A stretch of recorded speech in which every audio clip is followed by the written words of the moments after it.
अब बात करते हैं hot rolled versus cold worked steel bar के बारे में।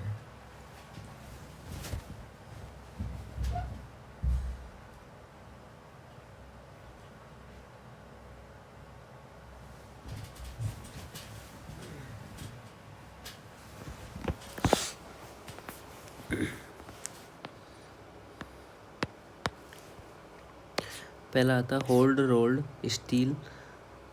Rolled mild steel bar. इसमें जो स्ट्रेस स्ट्रेन बिहेवियर होता है, जो initially straight line elastic proportion होती हैं, followed by a clear yield plateau, then strain hardening zone, peak tensile strength reached and finally fracture occur होता है इसके अंदर। यील्डिंग कैरेक्टरिस्टिक्स की बात करें तो distinct and well defined yield point होता है, large plastic deformation before failure. किसमें? Yielding characteristics. Let's talk about the mechanical properties for Fe250. Ultimate tensile strength is equals to 412 MPa होता है एंड मिनिमम परसेंटेज इलोंगेशन इस 20% से लेके 22% तक होता है। अब बात करते हैं बिहेवियर सिग्निफिकेंस के बारे में। तो इसका बिहेवियर जो होता है, हाई डक्टिलिटी होती है, क्लियर बार्निंग होती है before failure and preferred where large deformation capacity is required. दूसरा आता है B cold work steel bar के बारे में। इसकी जो डेफिनेशन होती हैं वो होती हैं प्रोड्यूस्ड बाय स्ट्रेचिंग और twisting mild steel beyond yield plateau and process is stretching and twisting beyond yield followed by the unloading material enter strain hardening stage. Stress strain behavior, no distinct yield point, high yield strength, reduced ductility and reduced margin between the yield strength and ultimate strength. Let's talk about the effect of reloading. Followed linear elastic path, same modulus of plasticity is ES, so high stresses loop in unloading and reloading. And mechanical impact, increase in yield strength, decrease in ductility and increase in brittleness. किसके अंदर? इसके अंदर cold twisted बार के अंदर। Comparison between hot rolled and cold worked steel. Yield point जो hot rolled का होता है वो क्लियर यील्ड पॉइंट होता है, और कोल्ड वर्क का जो होता है नो डिस्टिंक्ट यील्ड पॉइंट होता है, कोई डिस्टिंक्ट पॉइंट नहीं होता है। डक्टिलिटी की बात करें तो हॉट रोल्ड जो होता है हाईली डक्टाइल होता है, और जो कोल्ड वर्क होता है वो लो डक्टिलिटी होती है। यील्ड स्ट्रेंथ की बात करें तो हॉट रोल्ड के अंदर लोअर स्ट्रेंथ होती है और कोल्ड वर्कड के अंदर हायर स्ट्रेंथ होती है। स्ट्रेस स्ट्रेन बिहेवियर की बात करें तो hot rolled yield plateau present होता है, कोल्ड वर्क के अंदर नो यील्ड प्लेट्यू होता है और स्मूथ कर्व होता है। फेलियर बिहेवियर की बात करें तो हॉट रोल्ड जो होता है लार्ज डिफॉर्मेशन होता है बिफोर फ्रैक्चर, और कोल्ड वर्क के अंदर स्मॉल डिफॉर्मेशन होता है before fracture. D point importance in reinforced concrete design. Hot rolled steel is suitable where ductility is critical हो। हॉट रोल जहाँ ductility is critical, provide better warning before failure. Cold work steel provide higher strength, reduce steel quantity and required careful design used to reduce the ductility. Let's talk about the other important consideration in reinforced concrete. First आता है mixing.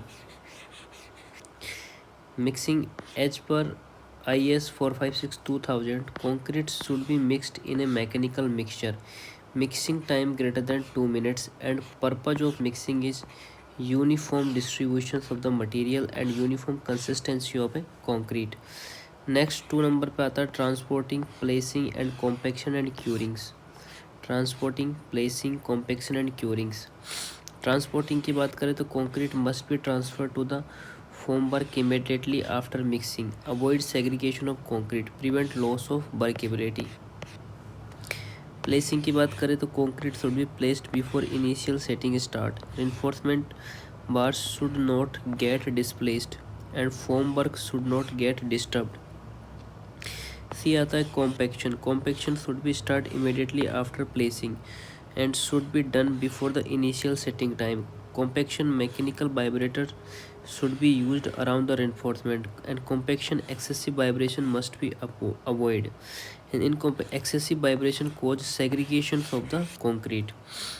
Curing की prevent loss of moisture from the concrete, इसलिए curing की जाती है. Provide sufficient water of the hydration of cement, essential for the strength development. इसके बाद आता है framework. Clause 11 456 2000. framework should be properly designed. Formwork must be rigid during placing and compaction and stripping time of formwork. Concrete should attain sufficient strength. Strength should be at least twice the stress acting at a removal. Assembly reinforcement. Reinforcement bars should be designed for flexural movement, shear force and axial force. Flexural movement, shear force and axial force. Proper bar bending schedules should be prepared. Reinforcement bars should be placed on blocks, spears and supporting bars. Proper concrete cover must be maintained. High strength bar must not be rebent. Reinforcement should allow good flow of concrete. Concrete should pass without segregation. Sampling strength of concrete mix. As per clause 15 IS 456 2000, random sample of concrete cubes shall be taken. Samples should be taken from the fresh concrete properly used. Tested 28 days IS 5161959. Number of sample depend on total quantity of concrete. The minimum frequency of sample is 0.0 से लेके 5 m³ 1 sample. 6 से 15 के बीच में 2 sample. 16 से 30 के बीच में 3 sample. 31 से 50 के बीच में 4 सैंपल. एंड 51 से अबो 4+1 additional sample for the each 15 m³. At least one sample shall be taken from the each shift. In RMS plant, sampling frequency may be decided mutually. Acceptance criteria. Concrete is satisfactory when mean strength of 4 consecutive test result is acceptable and individual test is satisfied limited. Apply to comprehensive strength and flexural strength. Inspection and testing of the structure. Systematic inspection produce cover material, record workmanship and constructions. Standardizations of the beam type. Prefer limited number of beam types. Use standard size beam and advantage. Simpler reinforcement detailing. Easier formwork of construction at a site. Unit weight of reinforcement कितना होता है? Unit weight of reinforcement is 25 kN per meter cube. Major region of structure failure. Failure during construction or soon after.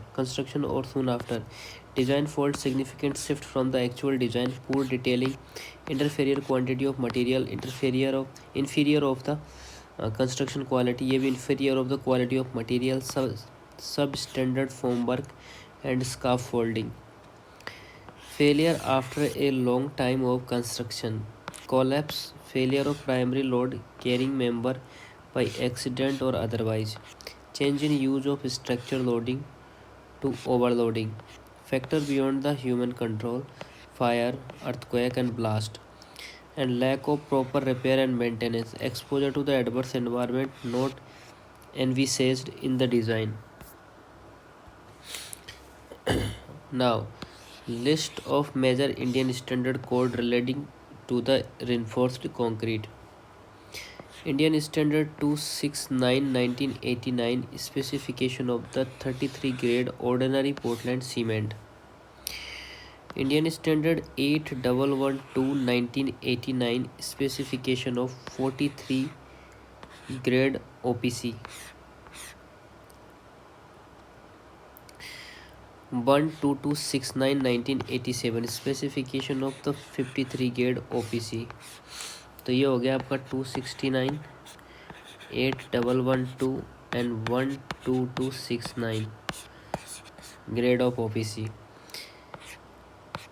8041 1990 8041 specification repaired hardening Portland cement. 4031 1988 method of physical test of hydraulic cement. 6909 1990 specification for the super sulfate cement. 8042 specification for Portland white cement. 12600 12600 specification for low heat Portland cement. 1489 1991 Part 1 Fly Ash based Portland Pozlana cement and Part 2 Calcinite clay based Portland Pozlana cement. Next आता है 8043 1991 specification for the hydrophobic Portland cement and IS 12330 1980 specification of sulphate resistant cement. 123 6452 specification of a high alumina cement for structural use. Code for steel used in reinforcement and RCC structure. IS 432 1992 specification for mild steel and medium tensile steel bar. 1786 1985 specification of high strength deformed bar. 1608 1995 mechanical testing of metaling and tensile testing. 2062 1990 steel for general structural purpose. IS 4566 specification for hard drawn steel wire fabric concrete and reinforcement. Let's talk for concrete for code. 10262 1982 recommended guidelines of the concrete mix design. 102 62 1982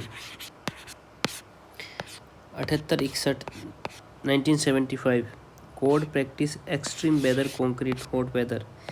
IS 3370 3370 1965 code practices strong liquid in general. 516 1959 method of testing of strength of concrete. 516 1199 1199 1959 sampling analysis of concrete. 1343 1980 code practice for the pre-stressed concrete. Code for the aggregate admixture and barter to be used in RCC. IS 383 1970 specification for coarse and fine aggregate for the natural resources. IS 2386 part 1 to 8 methods of testing for the aggregate for concrete. IS 1344 1981 specification for the calcined and clay pozzolana. IS 3812 1981 specification for fly ash for use as a pozzolana and admixtures.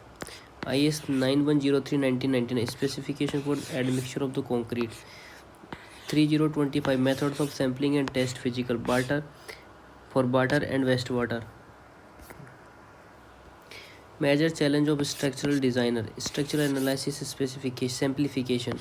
Analysis based on the highly simplified theories, actual material behavior in much more complex. Construction by the unorganized sector. Construction often done by unorganized workforce. Lack of technical skill. Possibility human or error always exist. Unpredictable natural environment. Structure is subjected to complete unpredictable nature condition. ये level 2 का था.